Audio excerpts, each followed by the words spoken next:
চলে আসলাম আপনাদের সামনে সুন্দর একটি ভিডিও নিয়ে। তো অবশ্যই সম্পূর্ণ ভিডিও দেখবেন। আমি বিডি শিহাব আপনাদের সাথে আছি, অবশ্যই আপনারা আমার সাথে থাকবেন।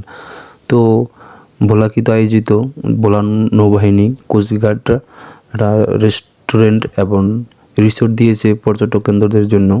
এখানে ভ্রমণের জন্য আমরা সবাই আসতে পারেন, রিস্ক মুক্ত এবং কোনো সমস্যা নেই। এটা হলো কি আপনার ভোলা টাইস ফ্যাক্টরি সংলগ্ন এবং ভোলা খেয়াঘাট নামে যে পরিচিত, ওখান দিয়ে এই নদী পেরিয়ে এই রিসোর্টে আসতে হয়।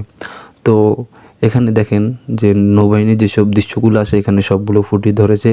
এই যে নৌবাহিনীর যে জাহাজ, নৌবাহিনীর যে ছবির রিসোর্ট এবং বসার জন্য পর্যটক কেন্দ্রের জন্য জায়গা আছে। এবং এখানে আপনার অনেক সুন্দর জায়গা। এই যে দেখেন আমি এখন পাহাড়ের উপরে উঠেছি, তো ওখানে পাহাড় আছে। তো আসলে আপনারা আসলে এখানে বুঝতে পারবেন যে কত সুন্দর করেছে। এখানে যে লেখে রাখছে যদি ফুল ছিঁড়ে তাহলে 500 টাকা জরিমানা।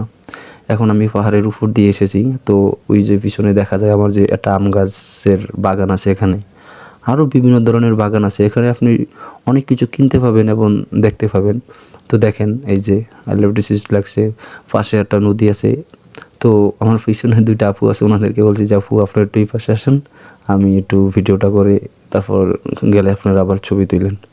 তো আসলেই ভিডিওটা কেমন হয়েছে এবং অবশ্যই আপনারা কমেন্টের মাধ্যমে জানাবেন। তো আসলে এখানে অনেক দূর থেকে পর্যটক কেন্দ্র আসে, দেখা গেছে এবং আমিও আজকে দেখেছি।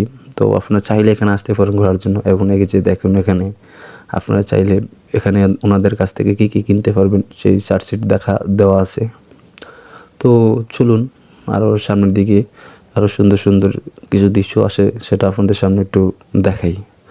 তো এখানেও আছে ওনাদের যেই এখানে পুষ্কুনি আছে, যে পুষ্কুনি মাছ বিক্রি করা হয় এবং হাঁসের খামার আছে, হাঁসের বিক্রি করা হয় এবং গোয়ালঘর আছে, গোয়ালের দুধ বিক্রি করা হয়, হাঁস মুরগি সম্পূর্ণ একটু যেটা আপনি এখানে একটা পর্যটক কেন্দ্রে আসার জন্য আপনারা যা যা প্রয়োজন এখান থেকে আপনারা সম্পূর্ণ সব কিছু কিনতে পারবেন।